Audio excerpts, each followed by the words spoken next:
All right. Hey, Kevin. Hello. Thanks for joining us. So, okay, what I'm going to do now, guys, is I'm going to share my screen. Give me just a sec here. Let me share my screen two. Hopefully you see the other screen now. I put together a little slide this morning. It's no big deal. Just talk a little bit about this. And in case you haven't figured this out, a little bit about me. I'm Dr. Michael Young. I'm an associate professor here at Appalachian State University. I've been here only 3 years, been here since 2017. And I grew up in a very small town in West Virginia. It was kind of a, typical West Virginia, typical Appalachia, kind of a, how do you say, disadvantaged type of situation. But after my PhD, I was lucky enough to get to go to Hong Kong, and I spent most of my working career there. I've worked at 2 universities in Hong Kong since 1999, or from 1999 to 2017.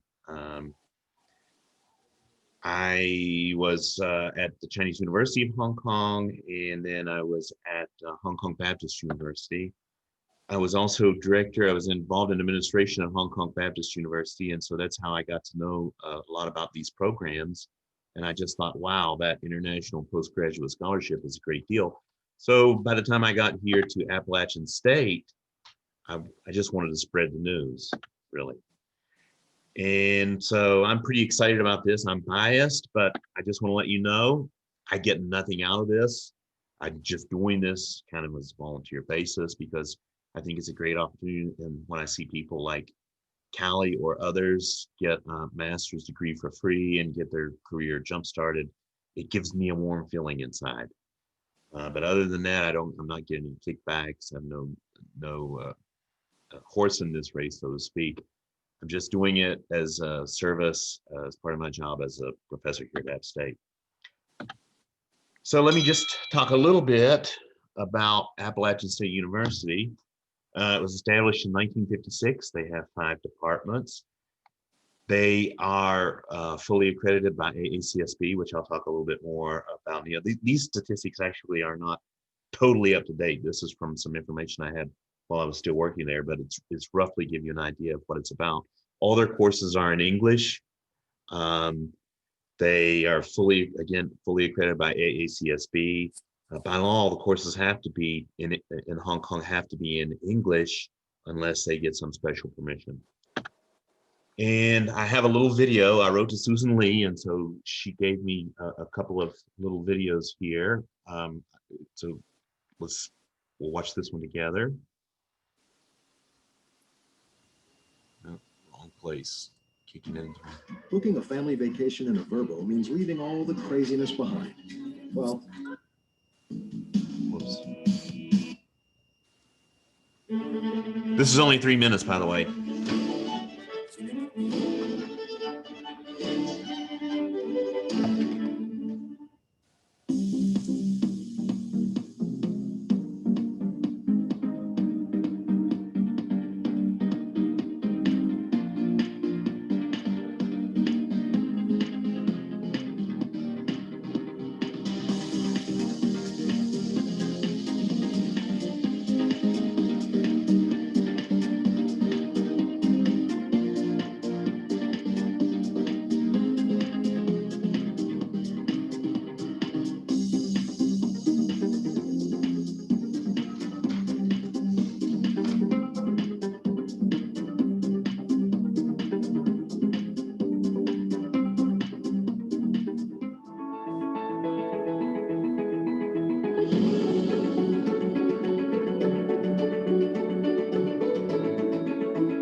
now, I want to jump over to something else. Susan also sent me the most updated promotional flyer, which also has a lot of information. So let me talk. This is specifically about the actual programs now. Hong Kong Baptist University, if you have any questions about that, there's some other promotional material available. But let me talk just a little bit about the actual IPS, or International Postgraduate Scholarships, as they're called. These involve a full tuition waiver, and the tuition varies anywhere from around it's roughly around $200,000. So anywhere from say 25,000 to 30,000 US dollars. So it's roughly around 200,000 Hong Kong dollars, and it varies on the different programs. For example, the master's in applied economics is a little bit less expensive than a Master of Science in Business Management. So it depends by program, but it really doesn't matter, because if you get the scholarship, then it'll all be paid. And then you also get a living allowance, which is 100,000 US dollars. The Hong Kong dollar is pegged to the US dollar at around 7.8. So we can figure it out pretty quickly. And right now, the peg is in no danger of being of breaking. And it's been pegged that way for like 20, 30 years. So it comes out to roughly $1,280 per month, and they fund you for 10 months. And I'll let Callie talk in a moment about whether that's enough or not enough to cover your expenses. But again, that's to go towards your living expenses, your rent, and your food. There are 8 different programs. And so this is not exactly a centralized program. To get the scholarship, you need to be admitted into one of these programs. So it depends on what you're planning to do with your life and your career. We've got a Master of Accountancy. We've got also closely related to that, a Master of Applied Accounting and Finance. I talked with the lady that was running the accountancy program a year or two ago. This will help you to prepare, say, for the CPA exam, and their students go on and take the CPA or the equivalent exam in the UK. Hong Kong has a lot of links to the UK because it's a former colony. And so their system and whatnot, their spelling when they're using English is based on the British system rather than the US system. But for me, that's kind of cool. It's one of the things that, makes it interesting, is the differences. So we got these accounting programs. We got this new one. This is relatively new. I believe last year's the first year that this one was available for the IPS. This is my department, and I know the lady that runs this one, Dr. Emily Huang. She came and visited Hong Kong Baptist University last year. So this one would be preparing you for a career in human resource management. This is the one that Callie graduated from and applied to econ. My guess is you would need to be an undergraduate in econ or something very closely related and have a lot of economics courses before you could get admitted into that one. This one is more like an MBA. It's more general, but the difference is we called it, I was there whenever we devised this program, we called it a Master of Science in Business Management for our accrediting bodies, because for MBA to be accredited in the UK, you have to have 3 years work experience. We wanted to admit fresh graduates. I have more personal knowledge about this one because I taught in this program for several years, 5 or 6 years before I came back to the US. So I can answer questions about that. This is one in corporate governance and compliance. It's kind of a specialized degree for Hong Kong. I don't know. I'll try to answer any questions I have about that. This is a new one. We got a guy that Christian Honecker, who's just started this program. He's just in Hong Kong. He just arrived in Hong Kong not that long ago. This is FinTech. Hong Kong is a financial center, so they're trying to keep that edge. And then we have data analytics and business economics. So the way it would work is you would first try to make yourself competitive for the program that you wanted to do. I mean, I could help you do that as much as I possibly could. Then once you get admitted, you're automatically, if you're an international student applying to these programs, I believe you're automatically entered into the running for the scholarship.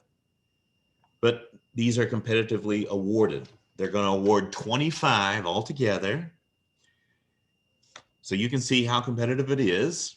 I will say this, they're excited about getting Americans, and Americans typically are not very eager to go abroad for whatever reason. But for Mark, hey, there have been Germans there. I've had German students in my class, and I know that you would be welcome to apply. And as long as you're competitive, you should stand a good chance. And I can say this too, that we've had really good luck because they know me and I've pushed to try to get people into the door. And so, for example, last year we had 6 offers of scholarships, but 4 people backed out. They got scared, they got cold feet because of the virus and they backed out. And so we have 2 people over there this year. And last year we had 3 people, including Callie, that went. So these are some of the previous recipients, some information about that. So have I lost Callie? Oh, there she's still. Callie, are you still there? Yeah. Do you have something that you would like to add that I missed out? Do you want me to just, I mean, like on what you were just saying, or in general? Got artistic license. Why don't you introduce yourself Okay. and you handle it however you want? Okay. Hi everyone. My name is Callie Smith. I graduated from App State with a BA in Environmental Economics and Policy in 2019. And then I went to Hong Kong this past year to get my master's in applied economics. And since graduating in July, I actually, a few weeks ago, started a job with the Library of Congress as a research assistant in the Federal Research Division. But to talk about my experience in Hong Kong, I talked a lot to the people who were applying last year. And so I'll start by just kind of talking about some of the questions that a lot of them kept coming to me and asking. The first being, is it worth it? I'll definitely say yes, it's worth it. I know last year got stressful at times between some of the political unrest and the coronavirus. It was a different learning experience than I was expecting, especially with the coronavirus. Because they're right next door to China, back in January is when they moved all classes online. So, I only had in-person classes for a few months, but that did free up other time for me to be able to go and explore Hong Kong. Because Hong Kong is absolutely a beautiful place. And they have, I think, over 200 islands, and 70% of Hong Kong is set aside for natural lands and country parks. And so you never run out of places to go on hikes, go on walks, and it's absolutely beautiful. I had to pay for extra Google storage because I was taking so many photos all the time. So first thing, was it worth it? Absolutely. Second question that I got asked a lot was about the political unrest. Like, did I feel uneasy? Did I feel nervous? Did I feel like not safe? And I would say like, maybe I've got bad instincts, but I didn't feel very nervous about any of it. It's not like people are randomly running through the streets and, breaking things. Like, I would say that when there are protests, and I think they are diminishing now because of new laws passed in June that kind Unfortunately, maybe.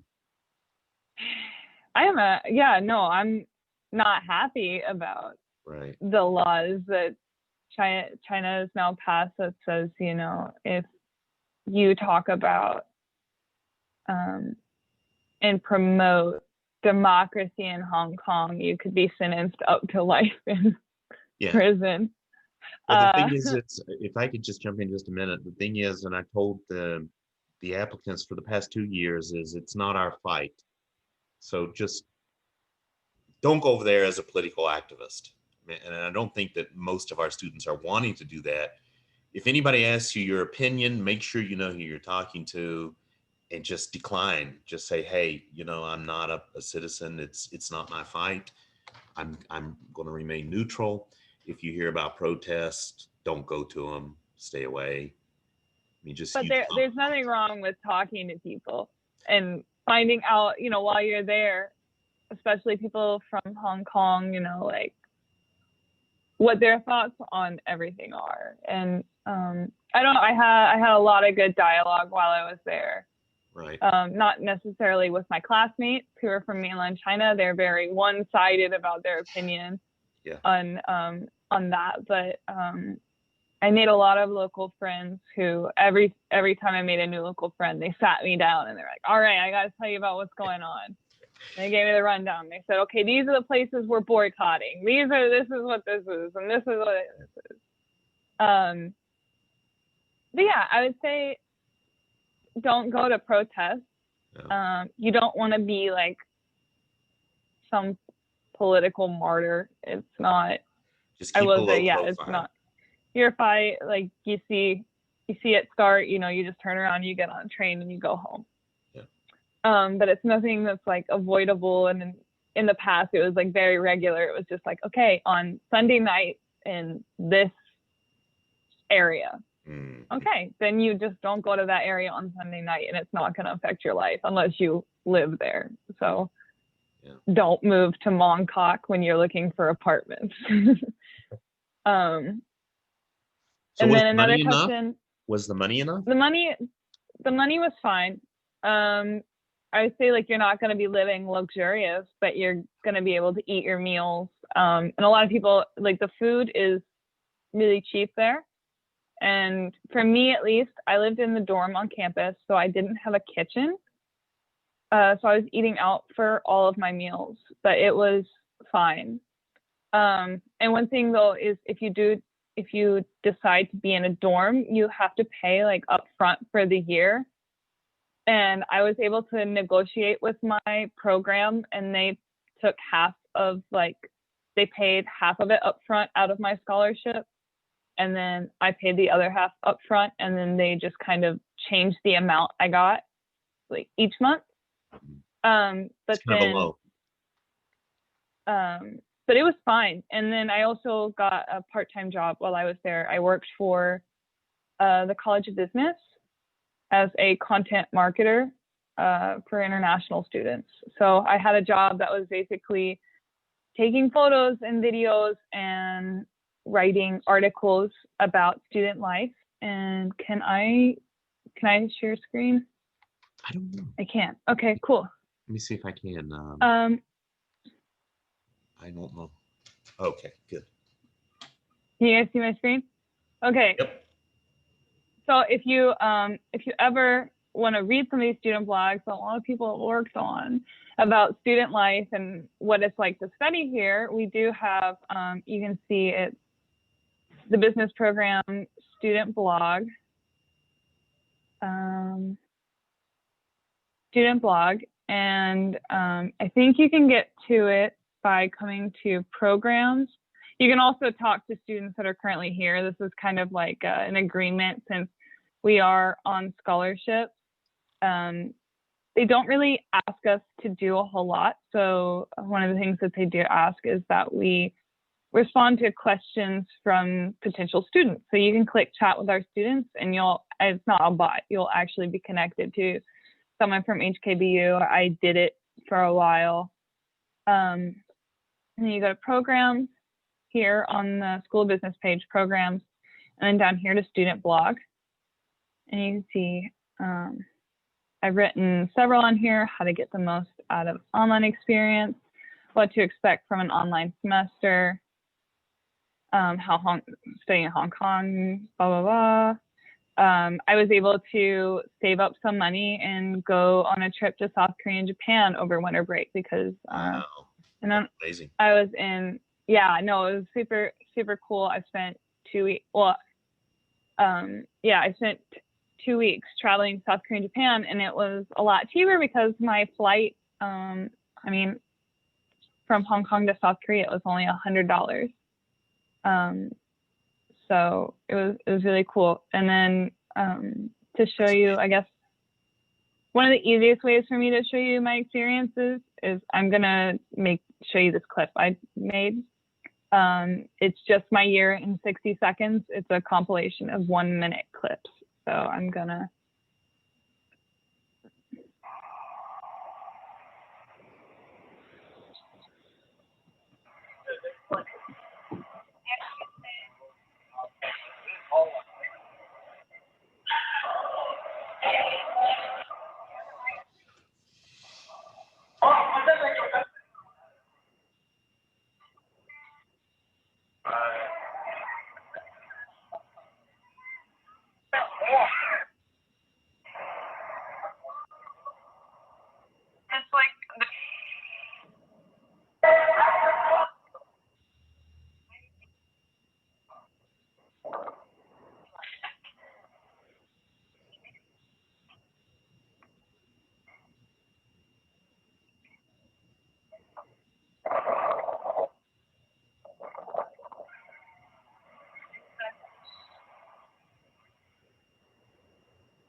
So yeah, stop sharing.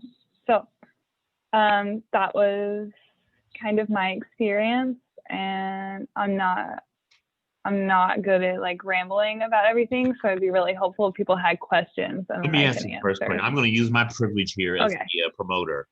How do you think it helped your career wise? I would say I think it really helped getting international experience, especially.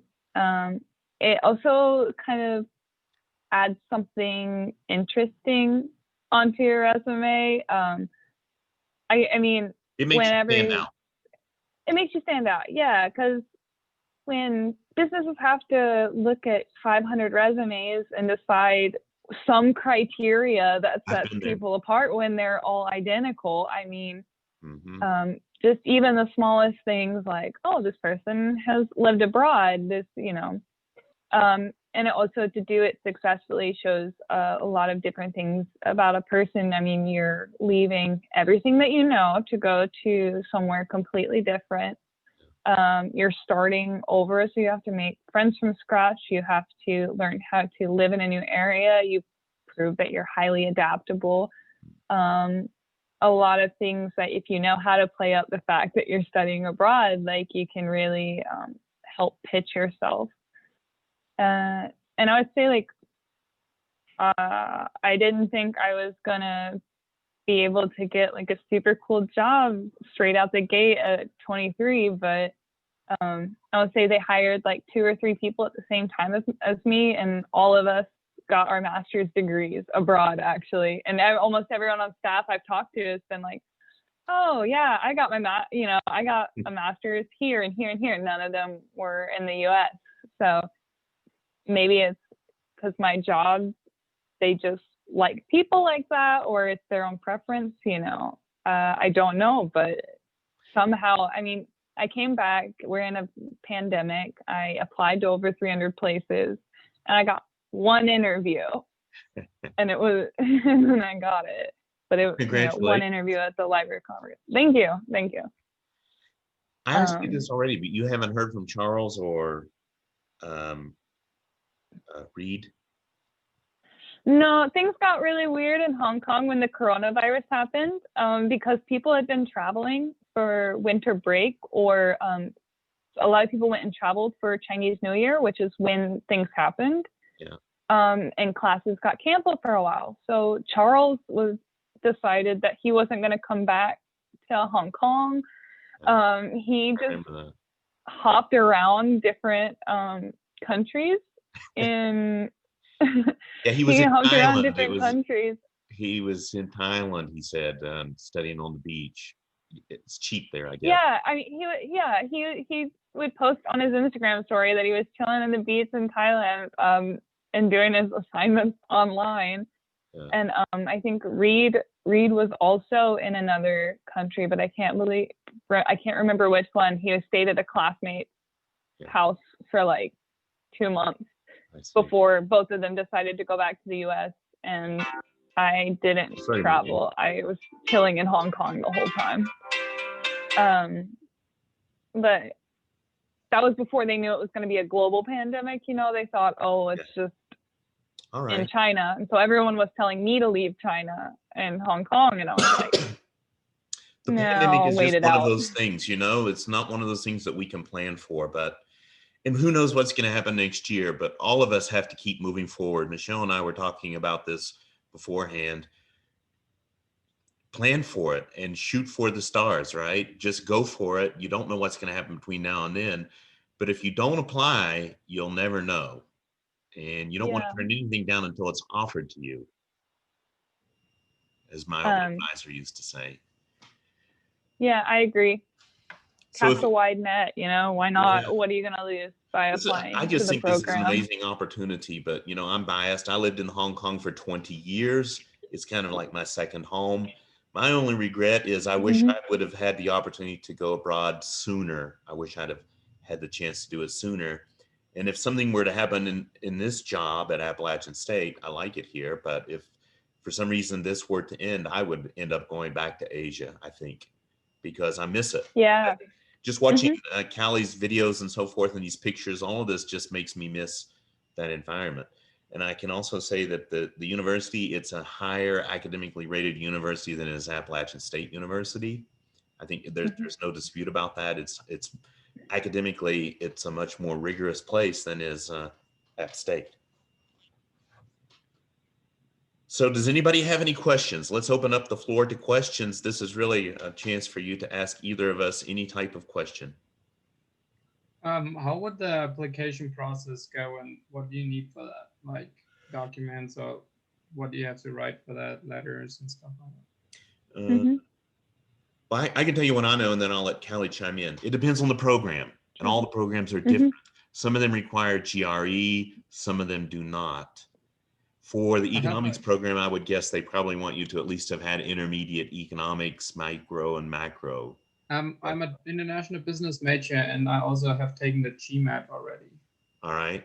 They accept the GMAT, and you don't have to take it again. I think it's just like some programs it was optional to even take the GRE or GMAT, but you should be fine if you've taken it at all. I had taken the GRE, so I just put it in. What is like a good score you should have for there?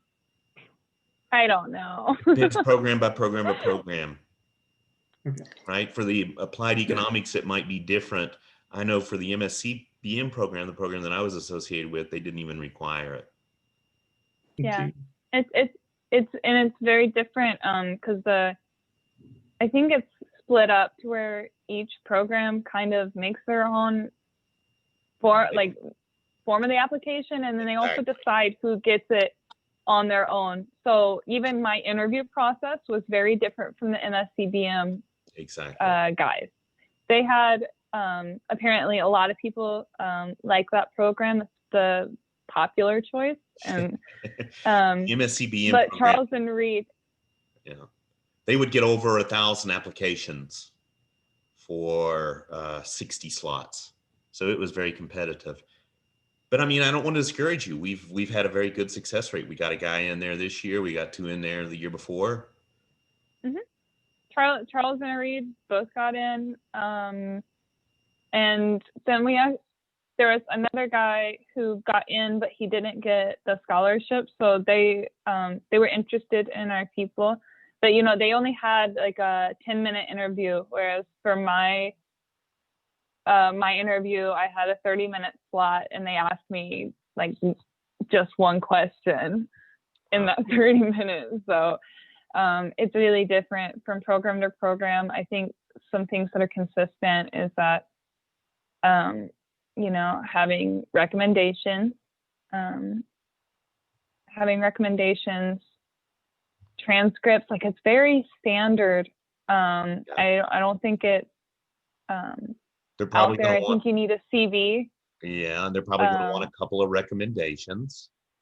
a couple of recommendations. There might be an essay for some programs. I had an optional personal statement, and Yeah. I just, put a few sentences in there. But I mean, I don't think I spent too much time on the application. Honestly, it was very standard So I would to suggest, me. Mark, that you go into the program that you're interested in, look at that, and if you see something that you really have a question about, you could always email me, and I could try to answer And it.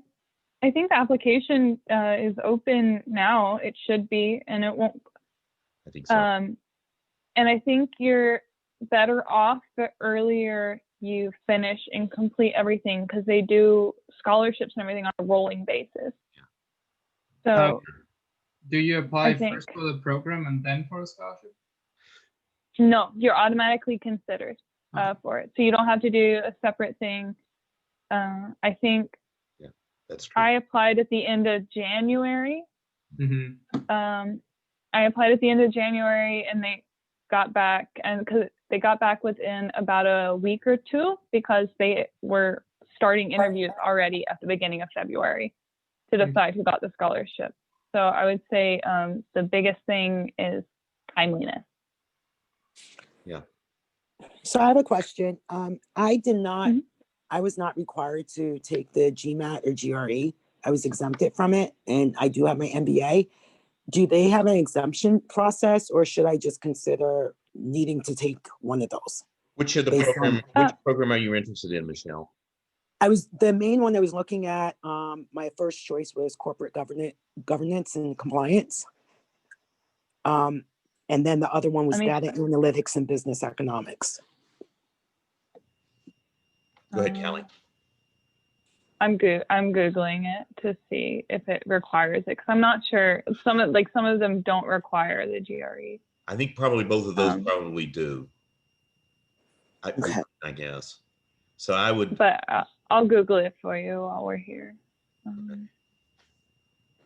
And I wasn't sure, because I had my MBA, did I want to turn around and get, do the business one again? I wanted to make sure if I was going to do this, I would see what will work best for my future goals. It's smart. Yeah. So if I do need it. While Callie's looking it up, does anybody else have a question? Yes. So do you know when the application process usually ends? Go in again, Kevin, and click on the program that you're interested in. Okay. And it will have it in there. Having been on the other side of that, normally I would say get it in as soon as possible, because like Callie said, if you're interested in the scholarships, they've got 25 scholarships. If they get good people that apply early, they dole those out. Now you never know, because they don't know what the application process is going to be. But I would say at the latest, Callie probably cut it close by the end of January, by the end of February. You're really cutting it close. You could get lucky. What happens sometimes is somebody says they're going to go, and then they back out, and they realize, oh gosh, we got another slot. But you can't count on that. And they'll put you on a wait list. Sometimes they'll say, okay, we can't do it, but we'll put you on a wait list. And if they offer it to someone else and they decline, then you might bounce up. Okay.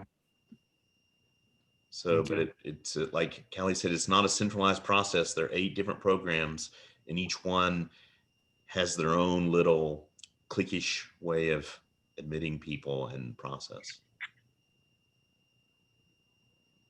Yeah, so I'm looking at least for corporate governance, they don't say anything about needing a test. It just says that you need at least a bachelor's degree, English, and then they prefer that you have some work experience.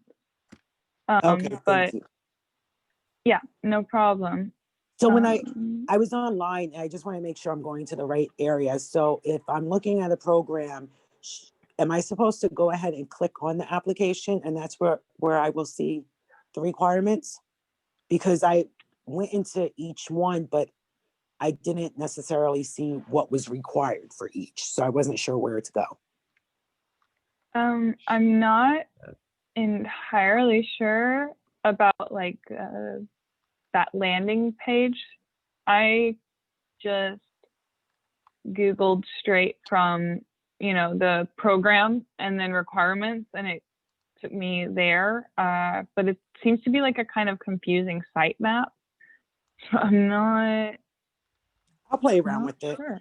Yeah, I would just play around with it, try Googling a few different things, because it literally just took me several minutes to even find a page about the program. So Okay, thank you. yeah, no problem. Yeah, I'm looking at that too. And they have a separate page just for that. HKBU Business International Scholarships.hk. And then from there, you click into each of the programs. And I would guess for each of those, like Callie said, oh yeah, it's letting me chat. So,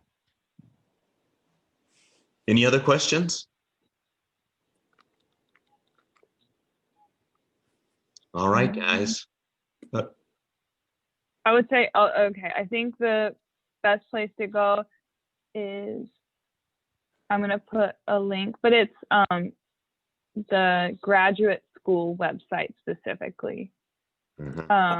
It seems to have it kind of here. I'll share my screen again.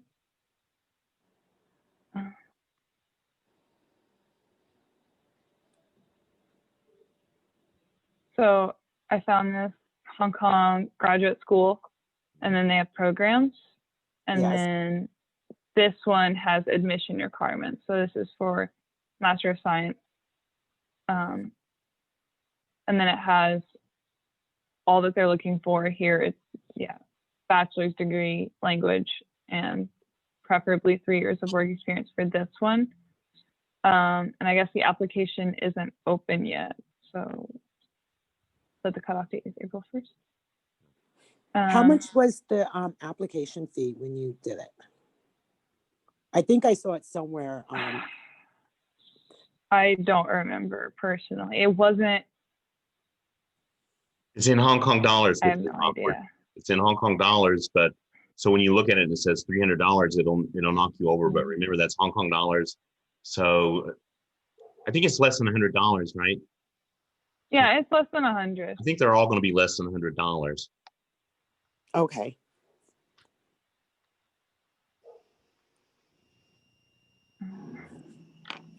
So you can see their programs here. Right. Okay, so corporate government Yeah. is not yet They're not up out. there yet. So it seems the other applications are open now. Click on another one. And Let's just see so what happens. Yeah. Pop another one and let's just see what happens if it has the. We'll see the data analytics, business economics. This just says bachelor's degree and English. So yeah. We don't have to worry. Well, if you're a native English speaker or you did your bachelor's degree at an English speaking university, then you don't have to do the English proficiency test. I don't think that'll be a problem for any of us. Mm-hmm. I took the TOEFL before I came here, and it was a problem for me. It was. Your English seems perfect. I think I got a 80 maybe or something like that, but by now it probably would be quite easy. I agree. Yeah, you've got a North Carolina twang though. Huh? You've got a North Carolina accent, maybe. Yeah, maybe. But yeah, it's crazy how good it gets just being here for a few months. Yeah. Like it was pretty quick. Also, did you learn some Chinese over there? I learned like 3 words maybe in Cantonese, and that was purely to say thank you at restaurants. And is there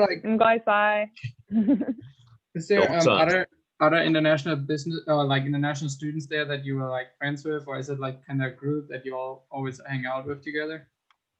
Yeah, no, I did hang out with other international students quite a bit. I would say that for me, and I think for a lot of people, you end up kind of forming cliques with your like whoever's in your program, because you share like a lot of the same classes together. And so while I saw like some of the international students that were from other programs, or if I saw them in the dorm, I would see them. But most of the time I hung out with a girl from Tajikistan named Shanoza, who was also in my applied economics program. Which country? So Tajikistan. Wow, that's an interesting one. And so she's the person I hung out with the most, probably because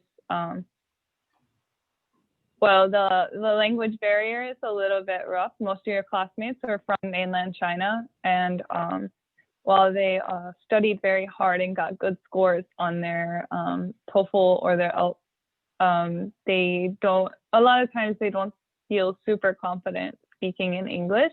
So they can understand the class and the teacher, but they prefer to talk to each other quite a bit. But I did make, several friends in my class who were either comfortable speaking English or like they didn't care if they made mistakes. And so I hung out with them quite a bit as well. Mm-hmm. I would encourage anyone to take that opportunity to try to learn the language, because it kind of makes it fun to pick up a new language and be able to communicate in a new language. So yeah, I would say try to learn a little bit. It is a hard language, and you're also taking your master's degree in 1 year, so you're studying a lot anyways. But learn how to say some food, learn how to say thank you and hi. Toilets, where's the toilet? Yeah, but there's not too bad of a language barrier typically. Like most places, the waiters and waitresses can at least get by or give you an English menu. And all the signs and everything is in 2 languages. And on the subway, they give you in 2 languages. But in Chinese, a lot of times they'll do both Mandarin as well as Cantonese. Mm-hmm. So most announcements are in three times. Cantonese, and then Mandarin, and then English. Any other questions, people? Another question, Kevin? No, I don't have any right now. I think you've answered them all, or the ones that I have. All right, well, go ahead, Mark. Would you say something? It's so I'm also looking at MBAs, and we always have like concentrations in the MBAs, and you said that the business management masters is like similar to an MBA. Is there like a certain concentration, or is it just in general? Because like, let's say I would apply for that program, I already study international business here. Would I just study kind of like the same thing again, or what is there would be you already got your master's here? No, I'm doing international business as a bachelor's. No, it wouldn't be a lot of overlap between them. There would be some overlap, but not a lot if you've got the MSCBM. Okay. Because it's more general than specifically towards international business.